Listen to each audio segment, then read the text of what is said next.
저는 2011년 출시된 갤럭시 S2를 시작으로 10년 정도 갤럭시 시리즈만을 쭉 써왔던 진성 갤럭시 사용자였는데요. 작년에 삼성의 여러가지 이슈와 그것에 대처하는 태도에 약간 실망을 하기도 했었고, 매일 쓰는 스마트폰에서 뭔가 새로움을 느껴보고 싶은 마음도 약간 있었기 때문에 약 1년 전 태어나서 처음으로 아이폰의 세계에 입문을 하게 되었습니다.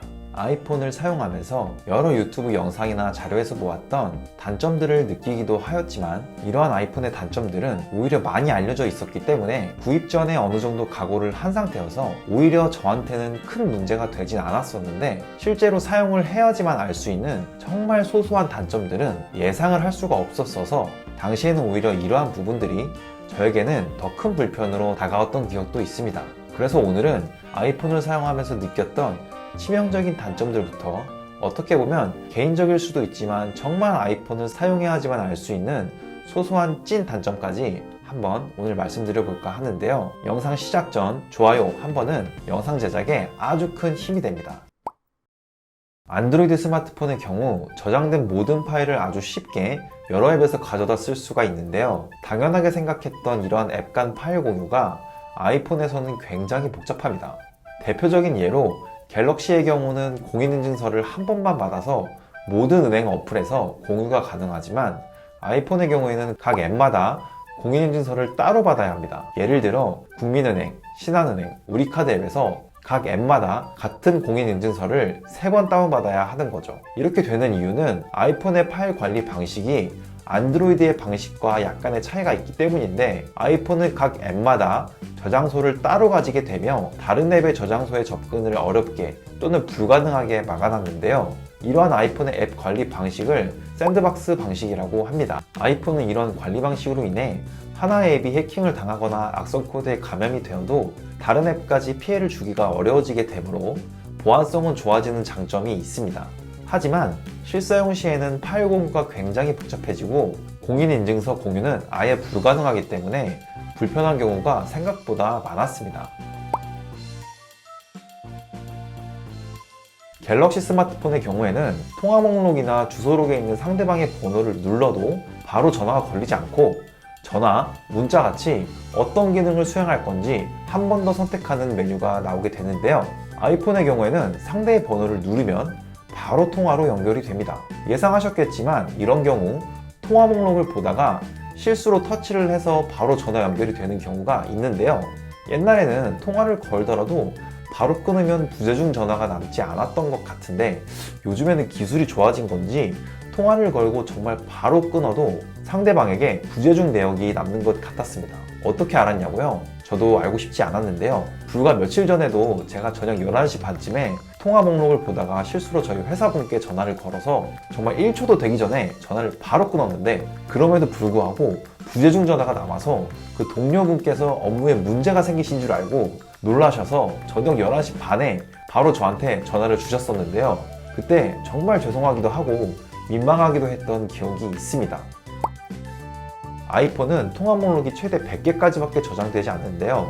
이게 어느 정도냐면, 저 같은 경우는 업무상 통화를 많이 하는 편은 아니라고 생각하는데, 스팸 전화가 많이 걸려오는 탓인지 현재 통화 목록을 보니 약 2주 정도의 통화 목록까지만 보관이 되어 있었습니다. 갤럭시의 경우에는 최대 통화 목록이 500개까지 저장되는 걸로 알고 있는데, 그렇다면 저의 기준으로 약 2~3달 정도의 통화 목록이 저장된다고 볼 수 있습니다. 사업을 하시거나 업무상 여러 사람과 연락처를 주고받는 일이 있으신 경우에는 깜빡하고 상대방의 전화번호를 저장하지 않는 경우에 상대적으로 연락처가 금방 사라지기 때문에 이 부분도 단점이 될 수 있을 것 같습니다. 또 안드로이드 폰을 쓸 때는 통화 목록에서 번호를 누르면 그 사람과 이전에 주고받았던 문자 내용과 통화 내역을 한 번에 확인할 수가 있어서 가끔씩 모르는 번호로 부재중 전화가 와 있을 때 이 사람이 누구였는지 확인을 쉽게 할 수 있었는데요. 아이폰에서는 통화 목록을 터치하여도 당일에 주고받았던 내용만 확인을 할 수가 있었기 때문에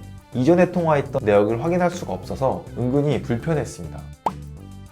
제가 아이폰을 딱 처음 받아보고 몇 시간을 사용해본 뒤 가장 먼저 느꼈던 불편함은 바로 뒤로 가기 버튼이 없다는 점이었습니다. 갤럭시를 쓸 때는 어떤 앱을 쓰던 내가 보고 있는 화면에서 이전 화면으로 돌아가려면 무조건 이 뒤로 가기 버튼만 누르면 됐었는데요. 하지만 아이폰의 뒤로 가기는 조금 달랐습니다. 대부분의 경우 화면을 뒤로 쓰는 제스처를 하면 뒤로 가기가 가능했지만 간혹가다 한 번씩 뒤로 쓰기가 안 먹히는 경우가 있었는데요. 하나 예를 들어보자면 유튜브의 경우에는 영상을 보고 난 뒤 다시 영상 목록을 보기 위해 뒤로 쓸어보면 뒤로 가기가 작동되지 않고 이렇게 아래로 내리는 제스처를 해야지만 이전 화면으로 돌아갈 수가 있었습니다. 댓글을 본 뒤에도 마찬가지로 아래로 내리는 제스처를 하거나 꼭 닫기 버튼을 눌러 이전 화면으로 돌아가야 합니다. 아이폰을 오래 쓰신 분들은 이게 당연하다고 생각하실 수도 있지만 아이폰은 여러 앱을 쓰다 보면 이렇게 뒤로 쓰기 제스처가 작동하지 않는 경우가 은근히 있어서 이러한 경우가 익숙하지가 않을 때는 순간 이게 뭐지? 할 때가 많았습니다. 또 갤럭시의 뒤로 가기는 연타가 가능해서 어떤 앱이든 첫 화면으로 가고 싶을 때 빠르게 앱의 첫 화면으로 돌아갈 수가 있었지만 아이폰의 뒤로 쓰기는 연속으로 제스처가 되지 않고 반드시 한 번의 동작이 끝난 뒤에만 다시 뒤로 쓰기를 할 수 있기 때문에 첫 화면으로 돌아가고 싶을 때는 차라리 그냥 앱을 종료하고 새로 켜는 게 더 빠른 경우가 많아 번거로웠습니다. 최소한 뒤로 가기 기능에 있어서는 안드로이드의 내비게이션 스타일이 훨씬 직관적이라고 생각됩니다. 영상 초반에도 말씀드렸던 대표적인 아이폰의 단점이죠. 바로 삼성페이와 녹음 기능의 부재입니다. 제가 아이폰을 구입하기 전에도 어느 정도 각오를 하기는 했지만 삼성페이의 부재는 1년이 지난 지금에도 아직도 저에게 불편함을 주고 있습니다. 제가 이전에 썼던 갤럭시 노트 10을 쓸 때에는 스마트폰으로 교통카드와 신용카드 결제, 현금 결제를 모두 해결했기 때문에 평소에 외출을 할 때 지갑이 전혀 필요가 없었습니다. 아주 가끔 신분증이 필요할 때를 대비해서 스마트폰 뒤에 신분증만 하나 꽂고 다니면 됐었죠. 아이폰을 사용한 뒤로는 아이폰 뒤에 실물카드를 항상 꽂고 다녀야 하고 혹시라도 술 약속이 있는 날에는 신분증까지 챙겨야 하기 때문에 지갑은 필수품이 되었습니다. 그런데 다음 달 말에 드디어 애플페이가 출시된다고 하는 소식이 있어서 아주 약간 기대를 했었는데 아직 현대카드에서만 사용이 가능하고 카드 사용처도 제한적이라는 이야기가 있어서 아직까지는 삼성페이를 완전히 대체하기는 힘들 것 같습니다. 또 녹음 기능은 사업을 하시거나 영업 쪽에서 일을 하시는 분들은 한 번씩 필요하실 때가 있기 때문에 녹음 기능 때문에 아이폰으로 넘어오지 못한다는 분들이 생각보다 정말 많았습니다. 요즘은 이 C타입 충전기 하나만 있으면 스마트폰부터 노트북, 태블릿, 심지어 휴대용 선풍기까지 충전이 되는 시대인데요. 그래서 안드로이드 시리즈를 쓰시는 분들이라면 충전기 하나만 있으면 충전기 걱정은 거의 할 일이 없으시죠. 하지만 제가 사용하고 있는 아이폰 13은 물론이고 올해 출시된 최신의 아이폰 14까지도 아직 애플의 독자 규격인 라이트닝 케이블을 사용하고 있습니다. 그런데 또 같은 애플 제품인 아이패드나 맥북 같은 경우에는 라이트닝 케이블이 아닌 C타입으로 충전을 해야 하기 때문에 어딜 나가야 할 일이 있을 때 맥북과 아이패드를 들고 나가게 된다면 꼭 C타입 케이블과 라이트닝 케이블 두 개를 준비해서 나가야 합니다. 그리고 보통 집 외에 매일 출근하는 사무실이나 차량에도 충전기를 구비해 두실 텐데요. 이럴 때도 꼭 케이블을 C타입 케이블과 라이트닝 케이블 두 개씩 구비해 두어야 하기 때문에 케이블에 소비되는 금액도 2배로 나가게 돼서 큰 돈은 아니지만 돈이 좀 아깝기도 했습니다. 하지만 내년 출시되는 아이폰 15 시리즈부터는 드디어 C타입 단자가 탑재되어 출시된다는 루머가 있으니 희망을 가져봐야겠습니다. 저는 갤럭시를 쓸 때는 음악 앱을 들을 때 위젯 기능을 꽤 많이 이용을 했었는데요. 갤럭시에서는 거의 모든 앱의 위젯을 보면 음악의 재생, 정지, 다음 곡, 이전 곡 재생 등 기본적인 기능들을 제공하고 있습니다. 그런데 아이폰에서는 여러 음악 앱들을 다운받아 봤지만 재생이나 정지 같은 음악 앱의 기능은 사용할 수가 없었고 단지 현재 재생되고 있는 음악만 확인할 수 있을 뿐 그 외의 기능은 지원하지 않았습니다. 캘린더 앱의 경우에도 갤럭시에서는 이렇게 달력에서 특정 일자를 찍으면 그 날짜의 일정을 바로 입력할 수 있는 화면으로 넘어가지만 아이폰의 캘린더 위젯에서는 그런 기능이 없고 단지 일정을 확인하고 캘린더 앱을 켜는 기능만 가능했습니다. 제 생각이지만 아이폰에서는 앱들을 개발할 때 OS단에서 제공하는 위젯 기능들이 안드로이드보다는 제한이 되어 있는 것이 아닐까 생각이 듭니다. 이 부분은 정말 소소한 기능이라고 할 수는 있지만 그래도 없는 것보다는 있는 게 당연히 좋다고 생각합니다. 이제는 많이 알려지긴 했지만 아이폰의 결제 수수료는 정말 비싼 편입니다. 저는 현재 유튜브 프리미엄을 가입해서 이용하고 있는데요.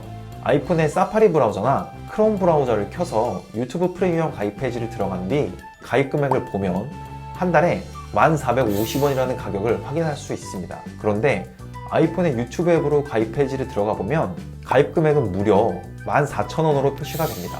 대충 계산해도 아이폰의 유튜브 앱에서 가입하게 되면 30% 이상 비싼 가격이 확인되는데요. 이걸 모르고 아이폰의 앱에서 가입을 하게 되면 정말 억울하게도 기능적 차이가 전혀 없는 똑같은 서비스를 매달 30% 넘게 비싼 가격을 내고 이용하게 됩니다. 이러한 가격 상승이 있는 이유는 애플이 앱 개발사에게 중간에서 높은 수수료를 가져가고 있기 때문인데요. 하지만 여러분은 이제 이 사실을 아셨으니 구독이나 서비스를 결제할 때는 반드시 앱 안에서 결제하는 것이 아니라 크롬이나 사파리 브라우저를 이용해서 접속하셔서 가입하시면 되긴 하지만 이렇게 외부로 결제할 수 있는 경우가 아닌 앱스토어에서 유료 앱을 구입하거나 게임 앱 안에서 결제를 해야 하는 경우에는 선택의 여지 없이 똑같은 앱이나 아이템을 대체적으로 안드로이드 계열 스마트폰보다 더 비싼 가격으로 구입해야 하기 때문에 이 부분도 아이폰의 큰 단점이라고 할 수 있습니다.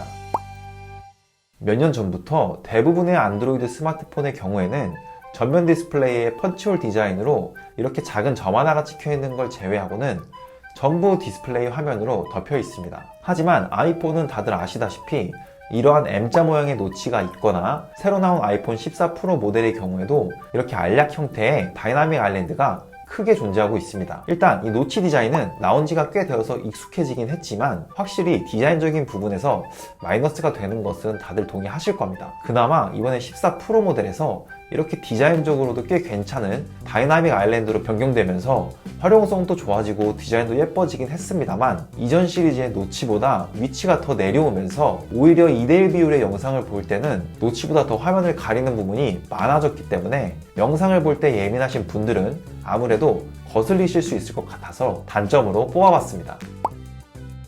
저는 손이 좀 큰 편이라 이런 쿼트 키보드를 쓰면 오타가 많이 나기 때문에 이전에는 항상 천지 키보드를 썼었는데요. 하지만 아이폰에서는 천지인 형태의 키보드를 지원하지 않기 때문에 반드시 쿼트 키보드를 사용해야 해서 선택권이 없는 점이 아쉬웠습니다. 그런데 그 외에도 갤럭시를 쓰시던 분들은 아이폰 키보드를 쓰게 되면 불편하다는 분들이 많아서 순정 키보드가 아닌 키보드 앱을 따로 설치해서 쓰시는 경우가 많은데요. 그마저도 일단 순정 키보드가 아니기 때문에 오류가 자주 발생하여 약간 불편합니다. 혹시 아이폰 구매를 고민하고 계신 분들은 애플 매장에 가서 키보드는 한 번쯤 꼭 테스트를 해보시길 바라겠습니다. 오늘은 평생 갤럭시 시리즈만 쭉 써왔던 제가 아이폰을 1년간 사용하면서 느꼈던 단점들에 대해서 말씀을 드렸는데요. 사실 이렇게 여러 가지 단점 중에서도 어떻게 보면 소소한 단점으로 치부될 수도 있지만 아이폰을 처음 썼을 때는 영상 도입부에 말씀드렸던 것처럼 전혀 생각하지 못했던 단점들이었기 때문에 오히려 그때 당시에는 더 크게 다가갔던 점들도 있었던 것 같습니다. 하지만 여러분들은 오늘 영상을 보셨으니까요. 혹시 처음으로 아이폰으로의 기변을 생각하시는 분들이라면 오늘 영상을 참고하시고 직접 애플 매장에 가셔서 아이폰을 만져보시면서 나에게 큰 단점으로 다가오는지 아니면 이 정도는 충분히 감수할 수 있는지 판단을 내리시고 구매하시면 후회 없는 결정을 하실 수 있을 것 같습니다. 혹시 오늘 영상이 도움이 되셨다면 좋아요와 구독 잊지 말고 부탁드리고요. 그럼 오늘도 영상 시청해주신 여러분께 진심으로 감사드리고 오늘도 좋은 하루 되시길 바라겠습니다.